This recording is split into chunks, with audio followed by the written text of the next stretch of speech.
Salut à tous. Alors, petit oral min-pompe de cette année qu'on m'a demandé de faire, parce que a priori il est intéressant. Vous allez voir, ça va aller assez vite. Il est effectivement plutôt sympathique, pas si difficile que ça. Il fait réviser certaines techniques qu'on voit pas souvent, donc on va le faire. Voilà. Donc on définit une fonction qui peut paraître un peu complexe, qui a t associe t carré moins 1 divisé par 1 plus t2 facteur de racine de 1 plus t4. Et on définit son intégrale, donc intégrale de 0 à x de f de t dt qu'on note grand F. Deux questions. Donner le développement limité à l'ordre 3 en 0 de f.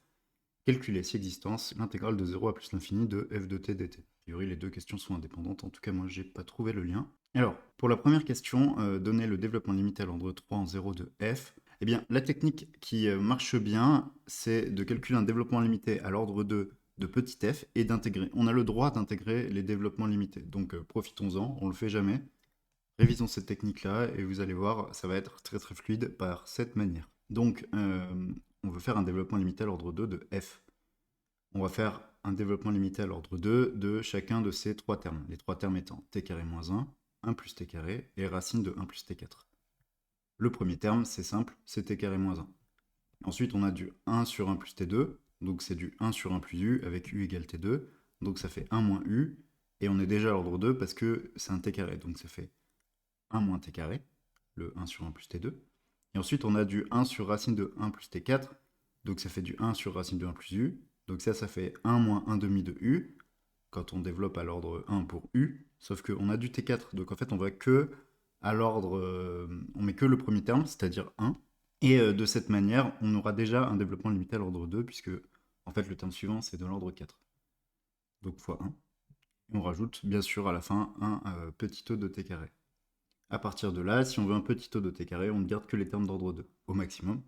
C'est moins 1, parce que je fais moins 1 fois 1, et après j'ai t2 fois 1, moins 1 fois moins t2. Donc j'ai 2t2, donc j'ai moins 1 plus 2t2 plus petit taux de t2. Voilà, j'ai déjà un développement limité à l'ordre 2 de petit f. Ensuite, je vais intégrer. Donc pour intégrer, il me faut quand même le premier terme, donc grand f de 0, sauf que grand f c'est l'intégrale de 0 à x. Donc par définition, en 0 ça vaut 0. Donc on a déjà le premier terme, et ensuite on intègre moins 1 plus 2t2. Donc quand on intègre moins 1 plus 2t2, ça fait moins t plus 2 tiers de t cube, plus donc un petit taux de t cube qui s'intègre lui aussi, qui nous fait passer de t2 à t cube.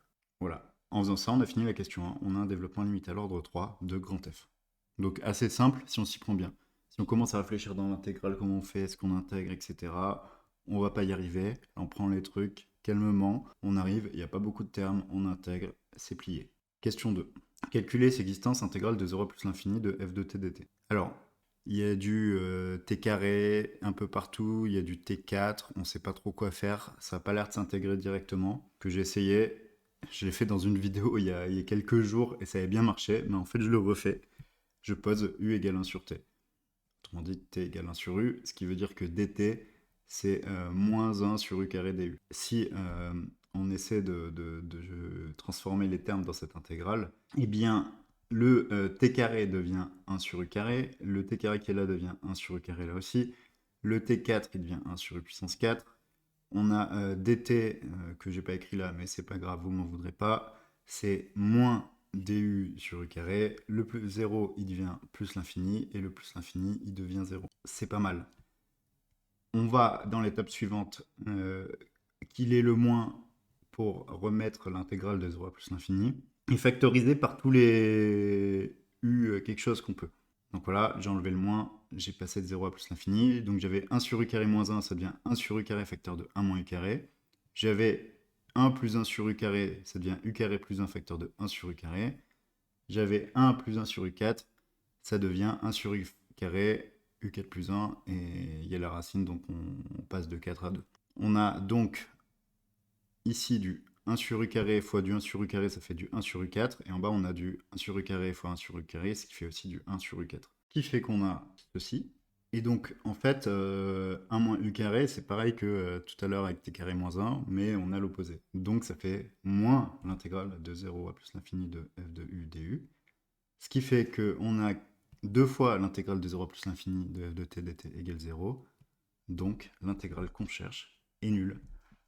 Un peu comme l'autre jour. Quand on a des fractions et que c'est un petit peu symétrique, on peut tenter et il est possible que on s'en sorte bien en faisant comme ça. Je dirais même que la technique, il faut que ce soit symétrique, mais le truc qui fait qu'on a envie de tenter, c'est que le degré global de ça, c'est -2. C'est -2 parce que ici c'est de degré 2, ici c'est de degré 2, et une racine de degré 4, bah en fait c'est de degré 2. Donc c'est de degré 2 sur 2 plus 2, c'est de degré -2. Je pense que c'est un bon indice qui fait qu'on peut tenter de poser 1 sur U et d'arriver sur un peu la même chose avec un moins. Une certaine symétrie aussi, mais ça c'est peut-être plus compliqué à théoriser, je sais pas. En tout cas, si cet exercice vous a plu, n'hésitez pas à liker, à commenter si vous avez des remarques, à partager à vos amis et à vous abonner si ce n'est pas encore fait.